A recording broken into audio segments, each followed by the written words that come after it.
रामायण के पूरे ट्रेलर में भगवान विष्णु दिखाई देते हैं, इंद्र और ऐरावत दिखाई देते हैं, जटायु, शूर्पणखा और कई ऐसे कैरेक्टर्स भी दिखा दिए गए जिनकी ऑडियंस को शायद उम्मीद तक नहीं थी। लेकिन जिस एक कैरेक्टर का लोग सबसे ज्यादा इंतजार कर रहे थे उसकी भाई एक झलक तक नहीं दिखाई गई। हनुमान जी आखिर कहाँ है? क्या सनी पाजी का लुक अभी तैयार नहीं है? क्या हनुमान जी इस फिल्म के पहला पार्ट में है ही नहीं? क्या मेकर्स जानबूझकर उनकी सीन को छिपा रही है जहाँ से पूरी कहानी बदलने वाली है? क्योंकि ट्रेलर को ध्यान से देखने के बाद हनुमान जी का दिखाई ना देना कोई कमी नहीं लगता, बल्कि ये शायद इस बात का सबसे बड़ा संकेत है कि रामायण पार्ट 1 आखिर कहाँ खत्म होने वाली है। भाई सबके दिमाग में श्री राम और हनुमान जी की इमेज एक साथ आती है, लेकिन रामायण में हनुमान जी की एंट्री काफी बाद में होती है। पहले राम, सीता और लक्ष्मण वनवास में जाते हैं, फिर शूर्पणखा वाला चैप्टर आता है, उसके बाद खैर दूषण का युद्ध, मारीच का स्वर्ण मुर्ग बनना, लक्ष्मण का कुटिया से दूर जाना और आखिर में रावण द्वारा सीता का हरण। सीता को बचाने की कोशिश में जटायु रावण से लड़ती है, लेकिन रावण उनके पंख काट देता है। इसके बाद राम और लक्ष्मण घायल जटायु तक पहुँचते हैं। जटायु उन्हें बताते हैं कि सीता को रावण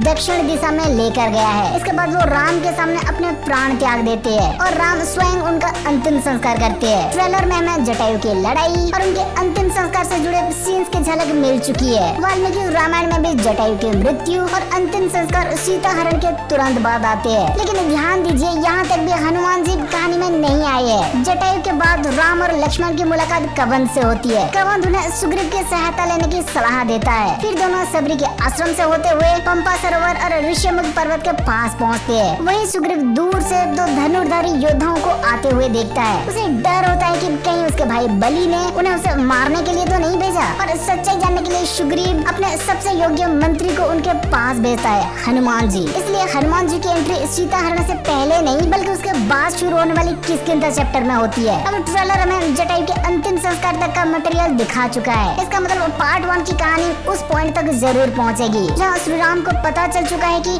सीता का अपहरण रावण ने किया है। और ये से पार्ट 1 की एंडिंग को लेकर 3 पॉसिबिलिटी सामने आती है। पहली पॉसिबिलिटी फिल्म सीता हरण पर खत्म होगी। ये सबसे सीधी एंडिंग हो सकती थी। रावण सीता को पुष्पक विमान पर लेकर जाता है, राम वापस कुटिया में आते हैं और उन्हें सीता नहीं मिलता, कट टू ब्लैक। लेकिन अब ये पॉसिबिलिटी थोड़ी कमजोर लगती है क्योंकि ट्रेलर में मेकर्स सिर्फ सीता हरण नहीं बल्कि उसके बाद जटायु और रावण की लड़ाई, घायल जटायु और उनके अंतिम संस्कार तक के सीन दिखा चुके हैं। इसलिए फिल्म सिर्फ सीता हरण पर रुक जाएगी ऐसा नहीं लगता, कहानी उससे आगे जाने वाली है। दूसरी ओर सबसे स्ट्रॉन्ग पॉसिबिलिटी है पार्ट 1 का क्लाइमैक्स जटायु की मृत्यु और राम की प्रतिज्ञा पर होगा। सोचिए पूरी फिल्म में राम अपने पिता, अपना राज्य और अपना सुख छोड़ते हैं, लेकिन यहाँ पहली बार उनसे सीता को बलपूर्वक छीन लिया जाता है। जटायु आखिरी सांसों में उन्हें रावण का नाम और उसके जाने की दिशा बताते हैं। राम उनका अंतिम संस्कार करते हैं और इसके बाद वही डायलॉग आता है जिसकी झलक ट्रेलर में दिखाई गई है, जहाँ राम रावण का अंत करने की प्रतिज्ञा लेते हैं। यही सीन पार्ट 1 को एक इमोशनल एंडिंग भी दे सकता है और पार्ट 2 के युद्ध की शुरुआत भी तैयार कर सकता है। डायरेक्टर नितेश तिवारी इतना जरूर कंफर्म किया है कि पार्ट 1 एक क्लिफ हैंगर पर खत्म होगी, लेकिन उन्होंने एग्जैक्ट सीन रिवील नहीं किया। इस एंडिंग में ऑडियंस को पता होगा कि विलेन कौन है और सीता कहाँ ले जाई गई है, लेकिन राम वहाँ तक कैसे पहुँचेंगे, उनके पास सेना कहाँ से आएगी और समुद्र पार कौन करेगा, इन सभी सवालों के जवाब पार्ट 2 के लिए बच जाएंगे। लेकिन यहाँ एक प्रॉब्लम है, अगर फिल्म सिर्फ जटायु की मृत्यु पर खत्म होती है तो सनी पाजी के सीन पार्ट 1 में दिखाई ही कैसे देगा। यहीं से आती है तीसरी और मेरे हिसाब से सबसे exciting possibility. Part 1 Shri Ram की प्रतिज्ञा पर खत्म होगी, लेकिन एंडिंग या पोस्ट क्रेडिट में हनुमान जी की एंट्री दिखाई जाएगी। राम और लक्ष्मण पंपा सरोवर के पास पहुँचते हैं। दूर ऋष्यमुख पर्वत पर बैठा सुग्रीव उन्हें देखता है और हनुमान जी को उनकी पहचान जानने के लिए भेजता है। लेकिन यहाँ शायद हमें सनी पाजी की कोई सीधी सुपर हीरो स्टाइल एंट्री ना मिले, क्योंकि वाल्मीकि रामायण में पहली मुलाकात के समय हनुमान जी अपने वानर रूप में राम जी के सामने नहीं आते। वो एक तपस्वी का रूप लेकर राम और लक्ष्मण से बात करने पहुँचते हैं और उनकी पहली स्पेशलिटी उनकी ताकत नहीं उनकी वाणी होती है। हनुमान इतने सम्मान, जान और शुद्ध भाषा के साथ बात करते हैं कि राम तुरंत लक्ष्मण से कहते हैं ऐसा व्यक्ति वेदों और व्याकरण का गहरा ज्ञान रखे बिना इस तरह नहीं बोल सकता। यानी हनुमान जी का पहला इंप्रेशन किसी पर्वत को उठाने वाले योद्धा का नहीं बल्कि एक बुद्धिमान मंत्री, विद्वान और असाधारण वक्ता का लगता था। और सोचिए अगर मेकर्स इसी इंट्रोडक्शन को फिल्म में इस्तेमाल करते हैं तो सीन कितना पावरफुल बन सकता है। राम और लक्ष्मण जंगल में आगे बढ़ रही है, तभी एक साधु उनके सामने आता है और पूछता है वनवासी वस्त्र धारण करने के बाद भी आप दोनों राजकुमारों जैसे क्यों दिखाई देते हैं? आप कौन है और इस वन में किसकी खोज कर रहे हैं? लक्ष्मण उन्हें पूरी घटना बताते हैं। वो साधु कुछ देर तक राम को देखता है, फिर पहली बार अपनी वास्तविक परिचय देता है। मैं वानर राज सुग्रीव का मंत्री हनुमान हूँ। और यही सन्नीबाजी का चेहरा रिवील होता है। Cut to black, Ramayana part 2।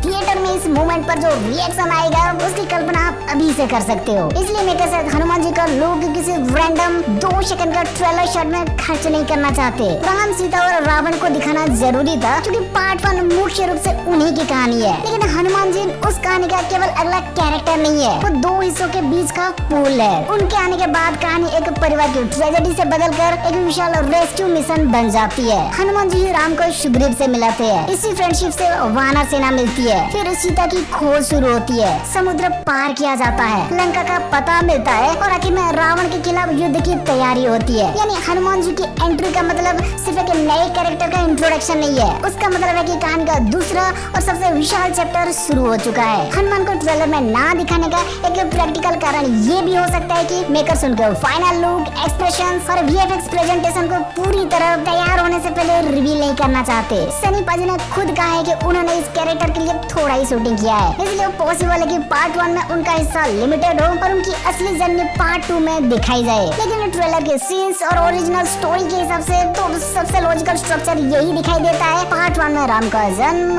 विवाह, वनवास, सीता हरण और जटायु का बलिदान, मेन क्लाइमैक्स में राम की प्रतिज्ञा और फिल्म के आखिरी सीन या पोस्ट क्रेडिट में राम और हनुमान जी की पहली मुलाकात। इसलिए ट्रेलर में हनुमान जी का नहीं दिखना शायद इस बात का संकेत नहीं है कि उनका रोल छोटा या कम जरूरी है, बल्कि मेकर्स जानते हैं कि रामायण में कुछ कैरेक्टर्स को दिखाया नहीं जाता, उनका आगमन कराया जाता है। और हनुमान की पहली एंट्री को अगर मेकर्स ने सही तरीके से बनाया तो पॉसिबल है कि पार्ट 1 का सबसे बड़ा सरप्राइज कोई युद्ध या वीएफएक्स ही नहीं, बल्कि सिर्फ वो मोमेंट हो जब हनुमान पहली बार अपने प्रभु श्री राम के सामने खड़े होंगे। आपके हिसाब से पार्ट 1 कहाँ खत्म होनी चाहिए, जटायु के बलिदान और राम की प्रतिज्ञा पर, या आखिरी सीन में हनुमान जी की एंट्री दिखाकर कमेंट में जरूर बताना। ठीक है तो भाई बस, अब अगर आपकी वीडियो अच्छी लगी हो तो वीडियो को लाइक, शेयर और चैनल को सब्सक्राइब कर दो। मिलते हैं अगले वीडियो में, बाय।